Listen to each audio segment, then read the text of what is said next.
Nunca imaginaríamos que um gol contra perseguiria um jogador a ponto de lhe tirar a vida. Pois é, meus amigos, tão louco e triste quanto parece.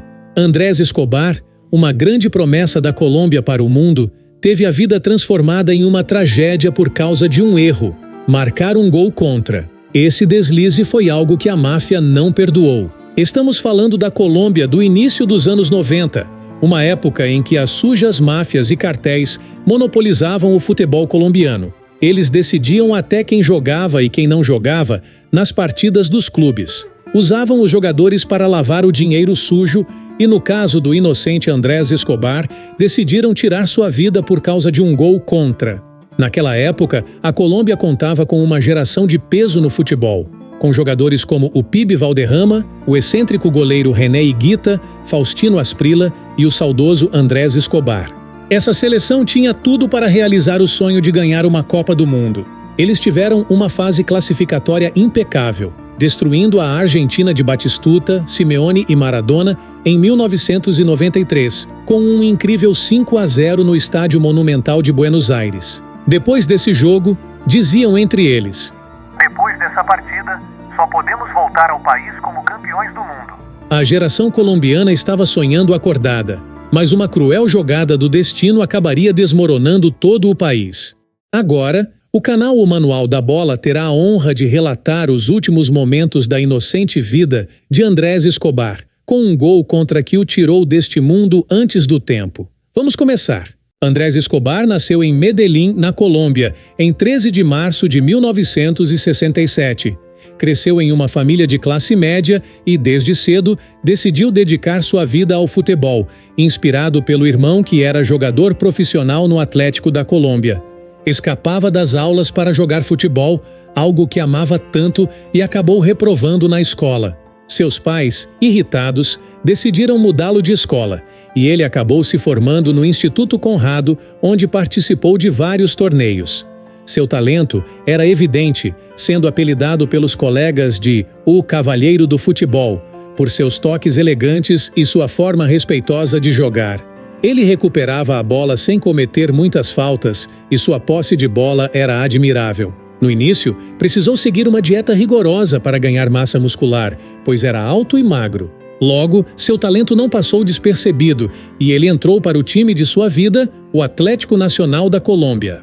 Inicialmente, jogava como meio-campista, mas seu treinador recomendou que ele jogasse como zagueiro central para aproveitar sua altura e corpulência, algo que se encaixou perfeitamente, como se tivesse nascido para essa posição. Ele se tornou um verdadeiro muro inquebrável.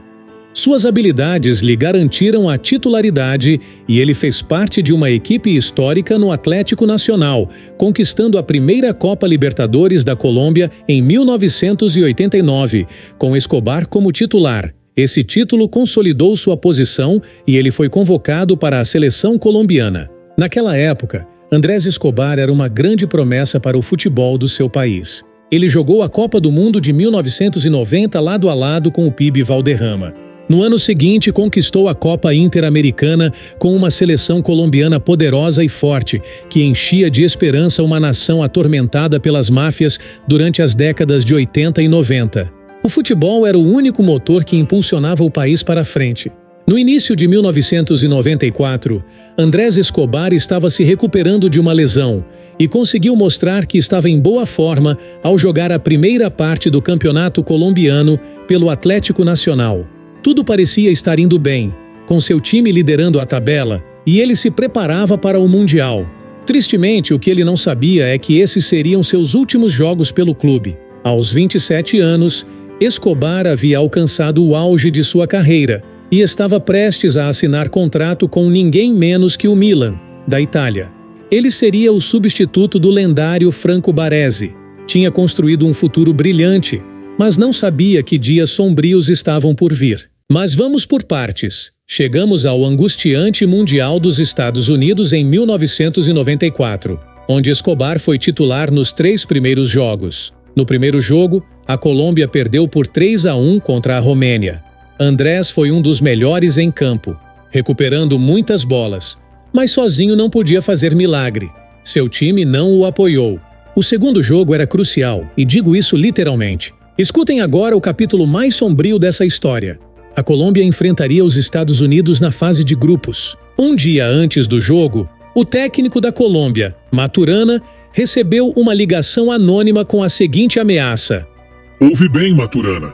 Para o jogo contra os Estados Unidos, tire Barrabás Gomes e coloque El Pitufo de Ávila. Se não fizer isso, você é um homem morto. Assustado, Maturana quis renunciar imediatamente, sabendo que as máfias de seu país estavam se infiltrando na seleção. Queria desistir na hora, mas a comissão técnica não permitiu. Sem escolha, ele acatou a ordem dos mafiosos e fez a substituição. Mas foi aí que veio o pior. No segundo jogo, o defensor Andrés Escobar marcou um gol contra. Esse gol devastador causou a eliminação da Colômbia no Mundial. O jogo terminou em 2-1. Sem esse gol contra, a Colômbia, com a vitória no terceiro jogo, teria somado 4 pontos e possivelmente avançado para a fase de grupos. Mas, amigos, não vamos nos precipitar. Um gol contra pode acontecer com qualquer um e, infelizmente, aconteceu com Andrés Escobar. Ele ficou devastado e sentiu tanta culpa que escreveu uma carta para a imprensa e os torcedores, onde dizia o seguinte: falhamos no momento decisivo e se sente desarmado quando perguntam as causas. Pensei muito, mas não consegui encontrar uma resposta clara para este desastre. Não direi adeus, direi até logo, porque isso é apenas um jogo e a vida não termina aqui. Andrés tentou seguir em frente, mas era difícil. 10 dias depois daquele jogo, ele voltou para a Colômbia. O Mundial ainda não tinha terminado, e ele só queria esquecer tudo. Para isso, se afastou dos televisores e decidiu sair para espairecer, indo a um bar com alguns amigos. Essa foi a decisão fatal que o levou à morte. O que ele não sabia é que, desde que pisou na Colômbia, um homem chamado Humberto Munhoz, junto com seus comparsas, estava à sua procura para confrontá-lo pelo gol contra e, em seguida, tirar-lhe a vida. Humberto Munhoz era um assassino. Andrés não sabia disso e acabou desafiando a ele e seus homens ao sair para o estacionamento do bar. Foram 6 tiros que apagaram sua vida. Andrés Escobar morreu na hora. Um dia você está no Mundial com sua seleção, apoiando seu país, e também tem um futuro promissor como jogador na Europa, mas em um mísero segundo, por um erro humano que qualquer um de nós poderia cometer, tudo pode acabar. De repente, a vida de Andrés Escobar se apagou. O gol contra que tirou seu último suspiro trouxe consequências trágicas. O narcotraficante cruel que tirou sua vida recebeu uma sentença de 43 anos de prisão. Mas devido às terríveis falhas do sistema judicial, ele foi libertado apenas 10 anos depois. Enquanto isso, Andrés Escobar continua sob a terra. A vida é injusta para muitos, especialmente quando se trata de um erro esportivo. Os jogadores de futebol não são máquinas, são seres humanos. Não dá para imaginar a imensa pressão que enfrentam diariamente. O lendário Carlos Valderrama, o PIB, disse: o que aconteceu com Andrés Escobar não se supera, porque nós ainda estamos aqui vivos.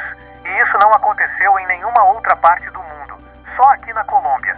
Podem passar anos, mas ainda sinto como se fosse ontem, quando recebi a notícia ao descer do avião. Sim, amigos. Esta foi uma das histórias sombrias daquela Colômbia dos anos 90, uma nação que, naquela época, estava subjugada pelas garras das máfias que enlutaram o país por anos. Infelizmente, nem mesmo o futebol pôde escapar disso. Esta foi a breve, mas triste história de Andrés Escobar. Que ele descanse em paz. Vamos honrar sua memória, lembrando-nos de que o futebol é um jogo que deve unir e trazer alegria, e não tristeza e violência. Reforçando nossa mensagem: descanse em paz, Andrés Escobar. Até a próxima, amigos, e nunca se esqueçam, a vida é o nosso verdadeiro campo de jogo.